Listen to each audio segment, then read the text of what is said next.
आपके पास बाइबल है तो आप मत्ती का 24वां अध्याय में क्या लिखा है आप जानते होंगे, नहीं जानते हैं तो खोल करके देख सकते हैं कि किस तरह यीशु मसीह अपने चेलों के साथ गए मंदिर के बाहर और मंदिर को दिखाते हुए उन्होंने कहा कि ये चीज़ देख लो, इस मंदिर के ऊपर एक ईंट के ऊपर दूसरा ईंट नहीं रहेगा।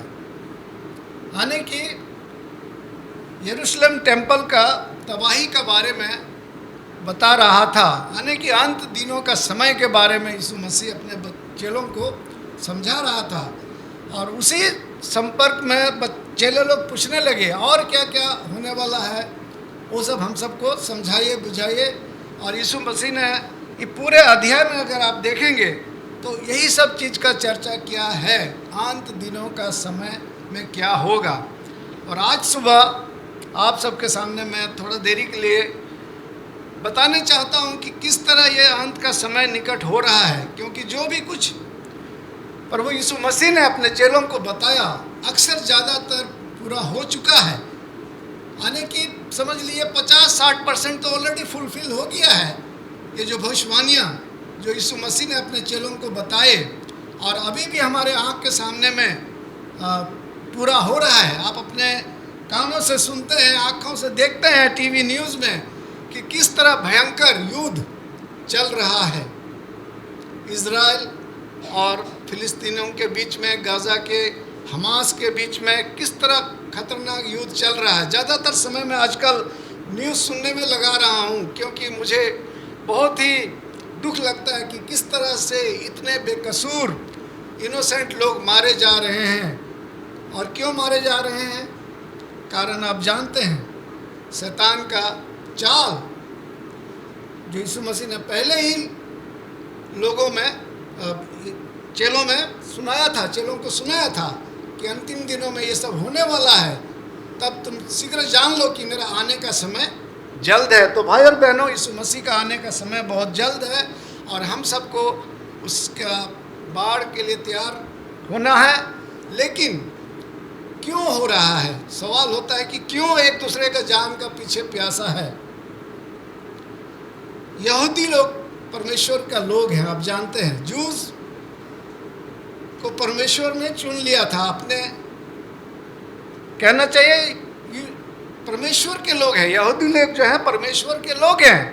हिटलर ने अपना संपूर्ण ताकत लगा दिया था, पूरा ताकत लगा करके जूस को ख़त्म करने चाहा, लेकिन नहीं सका। हजारों लाखों लोगों को गैस चैम्बर में और क्या क्या विभिन्न तरीकों से मार डाला। कितने लाख जूस मर गए, इतिहास बताती है। परंतु अब जो भी बचा था, जिसको हम इज़राइल कहते हैं, उनके ऊपर अभी आया हुआ है महाविनाश का समय। परंतु देखिए परमेश्वर कितना महान है, अपने लोगों को वह छोड़ता नहीं है। छोटा सा देश इज़राइल तीनों तरफ या चारों तरफ से घेरा हुआ है दुश्मनों से, फिर भी वह कितना साहस के साथ सबको सामना कर रहा है। तो ये सचमुच में एक सोचने वाली बात है और समझने वाली बात है कि जो यहूदी लोग हैं वो सचमुच में परमेश्वर के चुने हुए लोग हैं। क्योंकि देखिए, अगर विश्व में सबसे धनी आदमी या व्यक्ति अगर है तो वो जूस हैं। सबसे बुद्धिमान व्यक्ति अगर इस पृथ्वी पर है तो वो जूस हैं। अल्बर्ट आइंस्टीन को आप जानते हैं, सबसे बुद्धिमान व्यक्ति कहा जाता है। ऑफकोर्स सोलोमन राजा तो सबसे बुद्धिमान था बाइबल के अनुसार, लेकिन दुनियादारी के अनुसार अगर हम देखेंगे तो अल्बर्ट आइंस्टाइन सबसे बुद्धिमान साइंटिस्ट कहा जाता है। वो क्या था, वो भी जूस था। जर्मनी से वह यूएसए में आके सेटल हो गया, इसलिए बच गया, नहीं तो शायद उसका भी जान खतरे में था। तो इस तरह से हम देखते हैं, बहुत से और भी उदाहरण है जिसको हम देख सकते हैं, समझ सकते हैं कि किस तरह परमेश्वर अपने लोगों को रक्षा करता है। हिटलर चाहता तो मिटा सकता था, लेकिन परमेश्वर ने उसके हाथों से बचा लिया। कुछ मुट्ठी भर लोगों को बचाया और वह अभी काफ़ी बड़ा संख्या में हो गए हैं। मैं बराबर संख्या तो नहीं दे सकता हूँ इजराइल का संख्या कितना है, लेकिन जितना भी है वह परमेश्वर के लोग हैं। और मुझे पूरा यकीन है, विश्वास है कि परमेश्वर के लोग होने के कारण इतना प्रगतिशील देश है। उनके पास ऐसे ऐसे हथियार हैं, ऐसे ऐसे वेपन्स हैं जो उन्होंने खुद अपने दिमाग से आविष्कार किए हैं। मरुभूमि में उन्होंने बाघ खिला दिया है।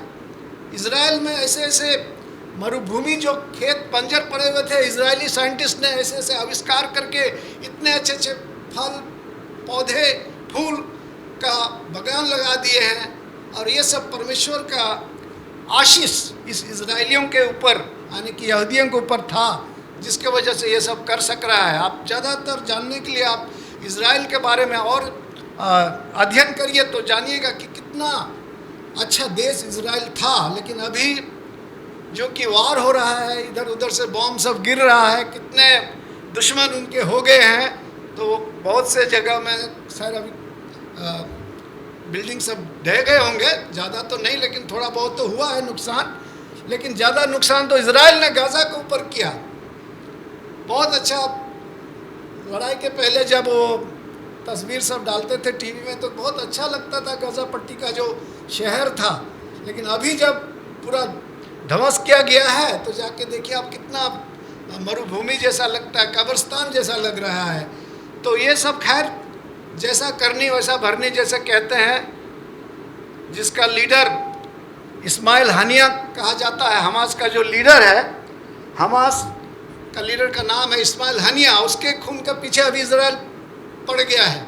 किसी भी तरह उसको धर दबोचने चाह रहा है। जो भी कि बहुत से उसके कमांडर को, लोगों को मार के मिटा दिया, 50-60 कमांडर्स को मार चुका है। लेकिन जब तक इसको नहीं मारेगा तब तक ये लोग चैन से नहीं बैठेगा। और पूरे विश्व से लोग कह रहा है कि युद्ध को समाप्त करो, समाप्त करो। पूरे वर्ल्ड में जुलूस निकल रहा है। लेकिन नेतन्याहू जो इजराइल का राष्ट्रपति है, वो कह रहा है नहीं, जब तक सारे हमास को हम ख़त्म नहीं कर देंगे तब तक हम नहीं रुकेंगे। तो नहीं मालूम, देखिए आगे क्या होता है। लेकिन आइए हम सब प्रार्थना करें, खास करके इजराइल के लिए, ताकि वहाँ के लोग सुरक्षित रहें। क्योंकि इजराइल जो है परमेश्वर का लोग है, परमेश्वर के चुने हुए वंश है। और परमेश्वर के लिए हम सबको प्रार्थना करना चाहिए परमेश्वर के लोगों के लिए, ताकि वहाँ युद्ध जल्द से जल्द समाप्त हो और वहाँ लोग शांति और चैन से रह सकें। क्योंकि अब जानते हैं युद्ध एक अच्छा चीज़ नहीं है। कितने बेकसूर लोग मारे गए, कितने कितने, जो भी कि इजराइल के 1400 से ऊपर लोगों को मारा, बंधक बनाया। लेकिन इजराइल ने पलटी में बहुत लोगों का खून बहाया, 14,000 से ज़्यादा। ये तो लिखित में दिखा रहा है 14,000 लोगों को मार डाला, लेकिन मेरे को लगता है संख्या और भी ज़्यादा होगा, 20-25 हज़ार से ज़्यादा होगा जितने लोग वहाँ तबाही हुआ होगा। तो ये अच्छी बात नहीं है। आइए हम सब प्रार्थना करें कि परमेश्वर के लोगों को कुछ ना हो और सभी लोगों को कुछ ना हो, क्योंकि परमेश्वर का ही लोग हैं। जो भी दुनिया में लोग हैं, अच्छे बुरे जो भी हैं, सब हम परमेश्वर के लोग हैं और हमें शांति और चैन से रहना चाहिए। लेकिन सब इसका जड़ कहाँ से मिलता है, कहाँ पर है? पहला यूहन्ना 4:8 आप खोल के पढ़िए। कोई, मेरे पास अंग्रेजी में है, बहुत छोटा सेंटेंस है लेकिन बहुत मायने रखता है। पढ़िए कोई, पहला यूहन्ना 4:8। जो प्रेम नहीं रखता वह परमेश्वर को नहीं जानता, क्योंकि परमेश्वर प्रेम है। हाँ, देखिए, जो प्रेम नहीं रखता है वह परमेश्वर को नहीं जानता। और मेरे को लगता है ये हमास लोग इसीलिए इजरायलियों के पीछे पड़ा हुआ है, क्योंकि वो लोग प्रेम जानते ही नहीं है। वो लोग का प्रेम का मतलब, उनका धर्म सिखाता है कि हत्या करना, ये उनका धर्म सिखाता है। लेकिन हमारा धर्म क्या सिखाता है कि हम अगर प्रेम करते हैं तो परमेश्वर को जानते हैं, और अगर हम परमेश्वर को जानते हैं तो हम मनुष्य से प्रेम करते हैं। ये हमें हमारा शास्त्र सिखाता है। लेकिन दुनिया का लोगों को अगर देखा जाए तो उल्टा है। हमें परमेश्वर के लोगों को प्रेम करने सिखाता है। He that loveth not knoweth not God, for God is love. हमारे अंदर कितना प्रेम है, इसी चीज से जाना जाता है कि हम मनुष्य से कितना प्रेम करते हैं। मैं बड़ाई तो नहीं करना चाहता हूँ, लेकिन मैं बहुत से लोगों को देखा हूँ दुनिया में, बहुत से लोगों को, मैं बचपन से मिशन में कितने कितने लोगों को देखा हूँ। जितने लोग जो बोलते हैं मुंह से वो करते नहीं है, बहुत कोई, और बहुत कोई है जो करते हैं। और तब हम लोग जान पाते हैं कि कौन कैसा आदमी है। क्या ये सचमुच में परमेश्वर के लोग हैं कि ये सचमुच में ढोंगी है। इस तरह से हम लोग अपने आप में जजमेंट करते हैं, लेकिन जो भी की जजमेंट नहीं करना चाहिए। लेकिन ये स्वाभाविक है मनुष्य जाति का, हम लोग बनाए गए हैं कि बहुत जल्द हम लोग किसी को जांचने लगते हैं। लेकिन जो भी हो, परमेश्वर हम सबको प्रेम करने के लिए सृष्टि किया। परमेश्वर खुद ही प्रेमी है। परमेश्वर मनुष्य जाति का बनाने का एक ही कारण था कि वो मनुष्य को प्रेम करता था, इसलिए मनुष्य को बनाया। God made man for his own satisfaction. उन्होंने बनाया ताकि मनुष्य को देख करके परमेश्वर खुशी रहे, खुशियां मनाए। लेकिन इतिहास हमें बताता है चंद समय के लिए तो परमेश्वर खुशी था, मनुष्य जाति को बनाया, आंगनबाड़ी में उनके साथ सभाएं किए, साबत मनाए, उपासना किए। लेकिन बहुत जल्द शैतान ने हमारे पूर्वज माता पिता को, आदम और हवा को भड़का दिया और बहला करके उस फल को खिलाया जिसको नहीं खाना चाहिए था, यानी कि tree of knowledge of good and evil. उस फल को खिला करके मनुष्य जाति में पाप ले आया। फिर भी देखते हैं हमारा परमेश्वर इतना प्रेमी है, उन्हें ऐसे ही नहीं मरने के लिए छोड़ दिया। उन्होंने एक प्रॉमिस किया कि तुम बहुत जल्दी, मेरा पुत्र तुम सबको बचाने के लिए इस पृथ्वी में आएगा और तुम्हारे लिए मारा जाएगा। और जब वो तुम्हारे लिए मारा जाएगा तो फिर वो हम तुम्हें अपने पास जिस मकसद के लिए बनाया था, परमेश्वर ने मनुष्य को अपना मकसद के लिए बनाया, साथ अपना फेलोशिप के लिए बनाया था, ताकि मनुष्य और परमेश्वर एक साथ सहभागीदारी करें। लेकिन ये टूट गया था और इसीलिए आदम और हवा को बोला कि चिंता मत करो, एक दिन बहुत जल्द यीशु मसीह इस दुनिया में आएगा और तुम सबको, मनुष्य जाति को बचा करके ले आएगा और फिर से हम लोग वही स्टेटस में रहेंगे जिस मकसद के लिए हमने बनाए थे। और देखते हैं कि किस प्रकार से दुनिया में मनुष्य जाति फैल गया। फिर देखते हैं फिर दुनिया में पाप आया। नोआ को परमेश्वर ने उसको नौका बनाने के लिए दिया और फिर भी वहाँ देखते हैं ज़्यादा लोग नहीं बचा, सिर्फ 8 लोग बचे। दूसरी बार परमेश्वर ने दया दिखाया। पहली बार तो दया दिखाया, उनको बोला था मर जाओगे, मारा नहीं, जीवित ही रखा। लेकिन समय समय पर मरने पड़ा। मरने का जो स्वभाव था वो आ गया, लेकिन तुरंत नहीं मरा। फिर देखते हैं अभी मनुष्य जाति पाप से इतने भर गई इस दुनिया में। जब नूह ने जहाज बनाया, 120 वर्ष प्रचार किया, फिर भी मनुष्य जाति का मन नहीं परिवर्तन हुआ और एक भी मनुष्य नहीं बचाया गया, सिवाय उसका परिवार, नोवा, उसकी पत्नी, उनके 3 बेटे और उनके 3 बहुएं। ये 8 प्राणी बचाए गए। कितने बार परमेश्वर हम सबको मौका देता है, बहुत बार मौका देता है, ताकि हम परमेश्वर को पहचाने कि वही हमारा सच्चा सृष्टिकर्ता है, वह हमें प्रेम करता है, इसलिए हमें वो बनाया। परंतु हम मनुष्य जाति क्या कर रहे हैं? परमेश्वर से दूर भाग रहे हैं, एक दूसरे के जान के प्यासे हो गए हैं और मार काट में व्यस्त हैं और परमेश्वर का जरा भी हमें समय हम लोग नहीं देते हैं। आइए हम लोग इस आज का दिन, साबत का दिन, परमेश्वर ने खास करके अपना रिमेम्बरेंस ऑफ क्रिएशन जो सृष्टि का जो यादगार करने के लिए बनाया है। साबत का दिन जब हम यहाँ परमेश्वर का अध्ययन करते हैं आकर के, आइए हम अपने दिलों में प्रेम उत्पन्न करें, क्योंकि अभी जो दुनिया में सबसे बड़ा कमी है वो मनुष्य जाति में प्रेम की अभाव है। नहीं मालूम आप कितना इस बात को मानेंगे, लेकिन अभी देखिए, बाप और बेटे में दुश्मनी, माँ और बेटी में दुश्मनी, माँ और बेटा में दुश्मनी, रात दिन आप देखिए न्यूज़ में सुनिए किस तरह धन दौलत लोभ लालच के लिए एक दूसरे का जान का प्यासा हो जाता है। और अभी जो देख रहे हैं हमारे सामने में, आपके सामने में हो रहा है, पूरे विश्व में बहुत जल्दी युद्ध होने वाला है। थर्ड वर्ल्ड वॉर जिसको हम कहते हैं, वो हमारे आँख के सामने में होने वाला है। किस कारण से? यही लोभ लालच के चलते, छोटी छोटी ज़मीन का हिस्सा के लिए एक दूसरे का दिलों में प्रेम नहीं होने के कारण हम एक दूसरे का जान का प्यासा पड़ जाते हैं। परमेश्वर हम सबको इस पर्पस के लिए नहीं बनाया था कि हम एक दूसरे के जान के पीछे पड़े, हमें प्रेम करने के लिए बनाया है। हम एक दूसरे से प्रेम करें, अपना प्रेम को बांटे। जिस तरह यीशु मसीह इस दुनिया में आया और 3.5 साल मिनिस्ट्री किया, अपना योगदान दिया, लोगों के बीच में रह करके चंगा किया, लोगों को, लंगड़ों को पैर दिया, अंधों को आँख दिया। इस प्रकार 3.5 वर्ष उन्होंने जो भी की, वो 33.5 साल तक इस पृथ्वी में था, लेकिन उनका मिनिस्ट्री सिर्फ 3.5 साल का था।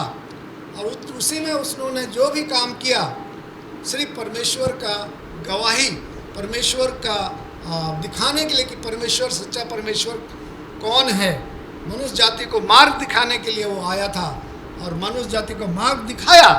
लेकिन फिर भी देखिए आज कहाँ जा रहा है मनुष्य जाति।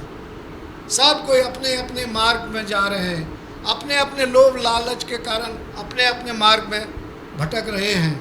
तो आइए भाई और बहनों, हम अपने दिलों में 1 यूहन्ना 4:8 हमेशा याद रखें, he that loveth not knoweth not God, for God is love।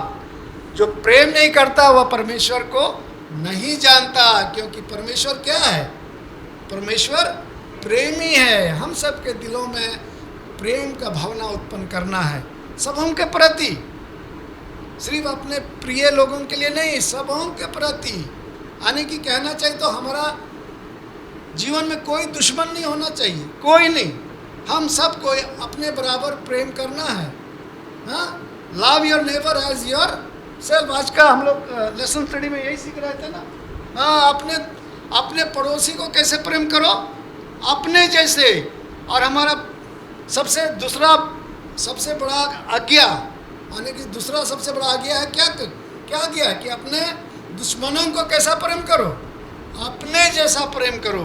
तो यीशु मसीह इस दुनिया में आकर के बहुत सारे उदाहरण मनुष्य जाति के लिए छोड़ के गया है, लेकिन देखा जाता है कि मनुष्य जाति उसको करने नहीं चाहते हैं और उल्टा अपने स्वार्थ, अपने लोभ लालच में खोए रहते हैं। सब कोई पैसा के पीछे भागते हैं। 1 लाख हुआ तो काफ़ी नहीं है, 2 लाख के पीछे भागते हैं, 2 लाख नहीं हुआ तो 3 लाख, इस प्रकार करोड़ों अरबों रुपये के पीछे भागते हैं। कल न परसों का कहानी है, सबको जानते होंगे, सुब्रतो रॉय बहुत बड़ा बिजनेसमैन था, कहना चाहिए। सारा इंडिया का जो खड़ा करने वाला, अरबों रुपया छोड़ करके चला गया। देखिए, अरबों रुपया, तो क्या फायदा हुआ? बाइबल सही कहता है, what shall it profit a man if he gains the whole world and loses his own soul. यानी कि मनुष्य जाति को क्या फायदा होगा? सारी दुनिया को जीत ले और अपना प्राण को गंवा दे, क्या फायदा होगा? सुब्रतो रॉय इतने करोड़ों रुपया क्या किया? अपने जीवन में तो व्यवहार तो करने नहीं सका, सारा रुपया का आनंद तो उठा नहीं सका, चला गया।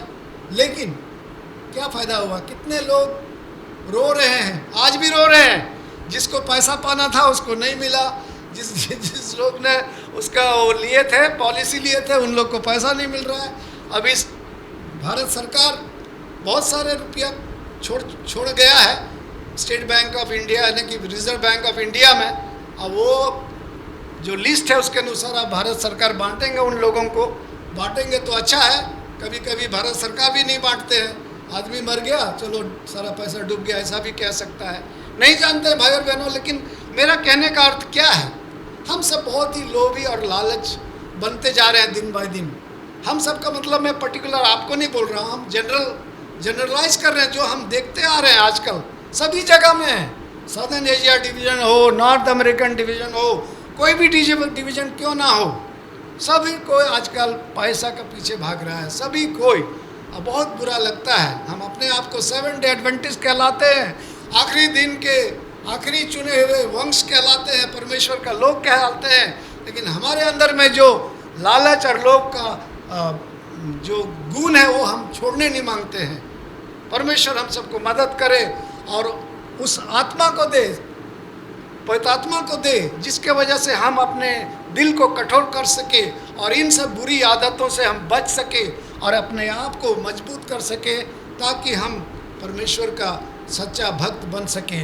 क्योंकि कहता है he that loveth not नोअथ not God, जो प्रेम नहीं करता वो परमेश्वर को नहीं जानता। और जो परमेश्वर को कौन नहीं जानता है? जो मनुष्य से प्रेम नहीं करता है। तो अगर आप परमेश्वर को जानने चाहते हैं, उसके राज में प्रवेश होने मांगते हैं, तो सबसे प्रथम आइए हम अपने पड़ोसियों में प्रेम बांटे, अपने लोगों में प्रेम दिखाएं कि हम सब प्रेमी लोग हैं, हम सब दुश्मन नहीं हैं किसी के, हम सब परमेश्वर के लोग हैं और हम सब प्रेमी लोग हैं। परमेश्वर हम सबको मदद करे, सहायता करे। जब हम आखिरी दिनों में वास कर रहे हैं भाई और बहनों, अब फिर बार बार पढ़िए मत्ती 24 अध्याय, बहुत अच्छा आखिरी दिनों का सारा घटनाएं को वर्णन किया हुआ है, बहुत अच्छा से बतलाया गया। मैं आप सबके सामने पढ़ के सुनाने नहीं चाहता हूँ, आप खुद भी पढ़ सकते हैं, लेकिन मैं जब भी पढ़ता हूँ मेरा ध्यान अभी फ़िलहाल तो इजराइल में ही चला जा रहा है बार बार, और बार बार मैं वही न्यूज़ सब देखते रहता हूँ, लेटेस्ट क्या अपडेट है। तो आइए हम सब अपने आप को तैयार करें, क्योंकि समय बहुत कम है, समय बहुत कम है। हम सबको तैयार करना है अपने आप को, ताकि उस राज में जो परमेश्वर हम सब के लिए तैयार करने गया है उसमें हम प्रवेश हो सके। क्योंकि परमेश्वर नहीं चाहता कि हम सब में से एक भी विनाश हो, नहीं चाहता है। God doesn't want that we should be lost. वो चाहता है कि हर एक प्राणी उसके राज में प्रवेश करे। और कब हम प्रवेश कर सकते हैं? जब हम अपने दिलों को, मनों को साफ करें, पवित्रात्मा का गुण, पवित्रात्मा का वरदान अपने दिलों में वास कराएं, ताकि पवित्रात्मा हम सबको मदद करे और बताएं कि क्या अच्छा है क्या बुरा है, उसका ज्ञान हमें दे। तभी जाकर के हम परमेश्वर का राज में प्रवेश करने वाले हो सके। परमेश्वर आप सबको मदद और सहायता करे। मैं ज़्यादा देर नहीं लूँगा, क्योंकि जैसे मैंने बताया था मैं उतना अच्छा से तैयार नहीं किया था, फिर भी एडवेंटिस्ट होने के नाते थोड़ा बहुत तो बाइबल का ज्ञान सबको होना चाहिए। और इसी थोड़ा सा ज्ञान से मैं आप सबको बताने चाहा कि आइए हम अपने दिलों में प्रेम उत्पन्न करें, लव को हम लोग और बढ़ाएं अपने दिलों में, ताकि किसी के प्रति नफरत हमारे दिल में ना हो। सबों को हम प्रेम करें अपने जैसा, जैसे बाइबल हमें बताती है, love your neighbour as yourself. अपने पड़ोसी को अपने जैसा प्रेम करो, तभी जाकर के हम एक सफल व्यक्ति बन सकेंगे और परमेश्वर का राज में प्रवेश हो सकेंगे। परमेश्वर हम सबको आशीष दे।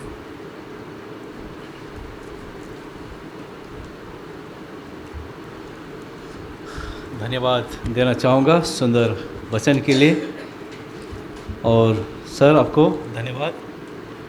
और जिस तरह से सर ने प्रेम के विषय में बताए, और हम लोग के लिए गाना भी है, प्रेम प्रेम ओ मेरे दिल में नहीं है।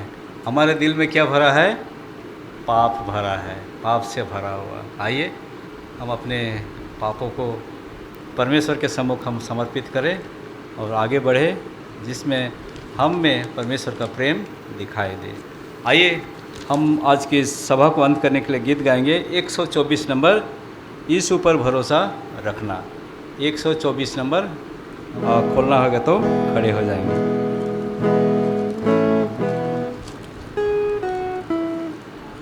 यीशु पर भरोसा रखना क्या ही प्रिय लगता है, उसका